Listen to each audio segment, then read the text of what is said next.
was late at night at Queen's Girls College, but in the quiet corner of a senior block corridor, Mama Bisi moved with slow steps, pushing a cleaning trolley. She was in her late 40s, with skin darkened by years of sun and work, and eyes that carried both weariness and quiet strength. She had worked at Queensfield for 7 years, long enough to know the secrets of the school, pretended not to have known. That night, she was emptying the smaller bins before locking up for the day. The girls could be careless, sweet wrappers, torn notebooks, even spoiled food left to rot. She grumbled under her breath as she tied up one half-full bin liner. When she reached the waste corner behind the music hall, she noticed one of the large industrial bins was already half open. The smell hit her first. Not the usual rotten fruit or forgotten milk cartons, but something metallic, sharp and unsettling. She wrinkled her nose, muttered, what have these children thrown away this time? And pulled at the lid. There, buried among crumpled paper towels and old food, was a small bundle. Her breath caught. Her first thought, a doll maybe. These girls had strange ways of playing pranks sometimes. She reached in, hands shaking slightly, and gripped the bundle. And then it moved. A thin, high-pitched cry sliced through the quiet night. Mama Bisi staggered back. "Oh, Jesus! Jesus! Jesus!" she whispered, knees nearly giving away. She looked around quickly. The compound was empty. Somebody had thrown a newborn baby into the school's waste bin. Earlier that term, the arrival of Rita Okon into the girls' college had been the talk of the term's assembly. She was the only scholarship student that year, coming from a small local government in Uyo. The principal, Mrs. Oladipo, had introduced her with pride, exemplary results, a beacon of hard work, and a reminder that excellence has no background. Rita had stood shyly, clutching her new bag, her eyes wide at the sheer size of the hall and the gold-lettered school motto above the stage. Her bed in the dormitory was neatly made that first week. Her books were stacked in perfect order, and she avoided the loud, polished girls who always carried themselves like a mini socialized celebrity. But that was before she met Tonya. Tonya was tall, with skin the color of caramel and a smile that could melt the will of the strictest teacher. She was also the unspoken leader of a group of senior girls known among students as the Circle.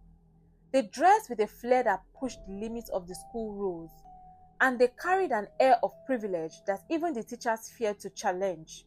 After all, their parents donated generously to the school.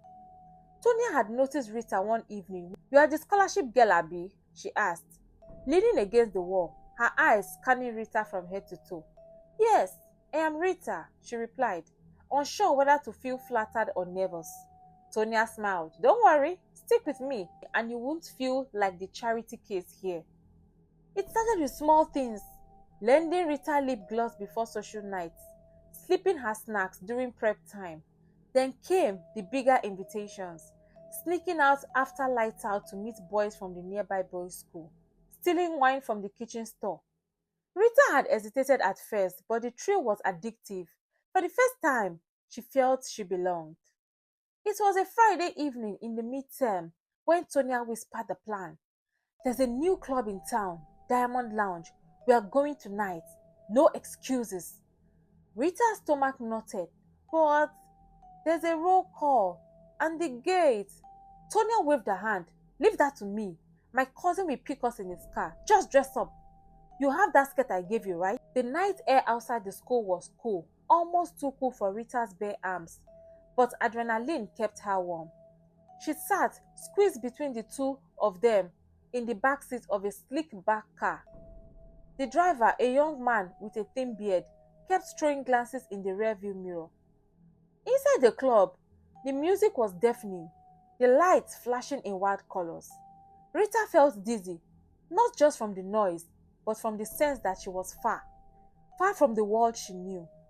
That night, she met Laddie, smooth talking, with the easy confidence of someone used to getting what he wanted. Laddie zeroed in on her like she was the only girl in the room. She danced with him, laughed when he whispered jokes into her ear, and didn't protest when he offered her a drink to just loosen up. By the time they returned to the school before dawn, Rita's head was spinning for more reasons than one. Weeks later, she missed her period. Twice, panic clawed at her. She confided in Tonya one night after prep, her voice barely above a whisper. Tonya didn't react with shock. She just leaned back, eyes sharp. You can't keep it, Rita. You know what will happen if the school finds out? They will expel you, your parents. They will disown you. You will just be finished. But what will I do? Rita's voice cracked. Tonia's tone was calm, almost casual. I know someone. She will help you. Quietly. Now, under the cold glare of the waist corner, Mama Bisi clutched the tiny baby to her chest. Her mind raced. She couldn't leave it here, but she also knew that the scandal would cause a wide horror. The baby whimpered again. An instinct overpowered fear. She wrapped it tighter in the cardigan, glanced around to make sure no one was watching, and hurried towards the staff quarters. She didn't see the shadow that slipped away behind the corner of the music hall, a girl's silhouette watching her every move. Mama Bisi's quarters were a single room tucked at the far end of the staff compound.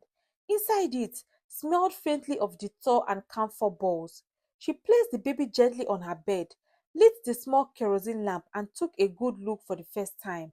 The child was no more than a few hours old. Its skin was wrinkled, the tiny hands curled into fists, fingernail barely formed.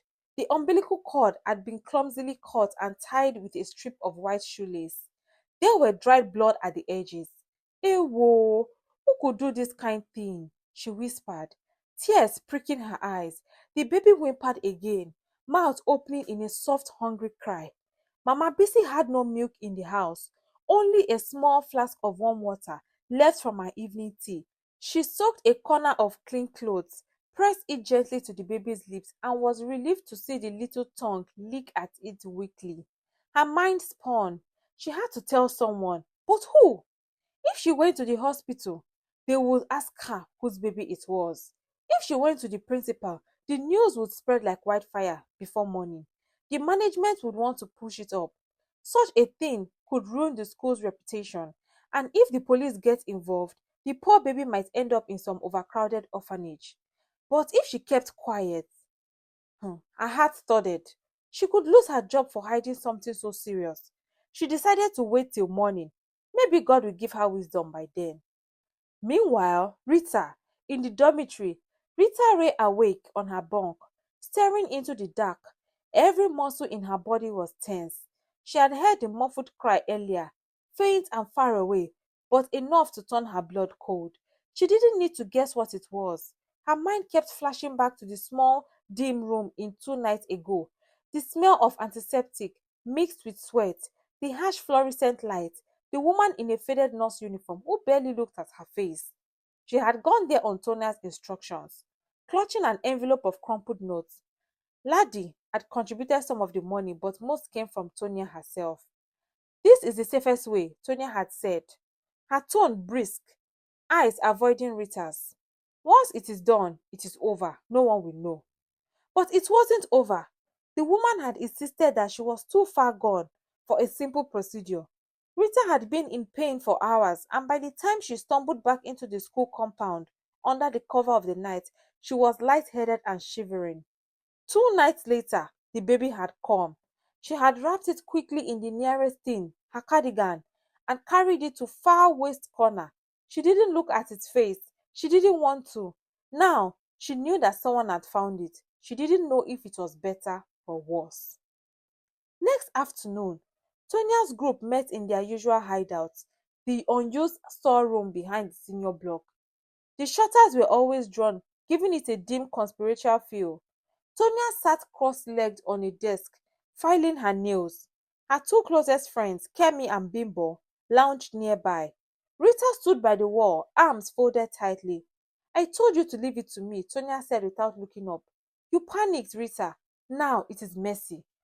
I didn't panic, Rita said, her voice low but trembling. I didn't know what else to do. You could have finished it properly, Bimbo muttered. Rita's stomach churned. It was crying, she said before she could even stop crying herself. Kemi's head snapped up. Crying? As in alive? Tonya finally looked at her. Someone found it then. Do you think they will find out? That depends, Tonya said calmly, leaning forward on whether you keep your mouth shut. If anyone asks you anything, you know nothing. You saw nothing. You were in the dorm the whole night. What? No buts. Tonya snapped, her tone turning icy.